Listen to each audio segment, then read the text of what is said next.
In today's tutorial, I'll show you how to review and verify the answers provided by the Gemini app, whether it's for study, work, or just curiosity. This guide will walk you through the process step by step.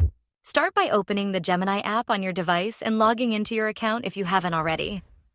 Once you're on the homepage, locate the search bar at the bottom of the screen. Enter the question or topic you're curious about.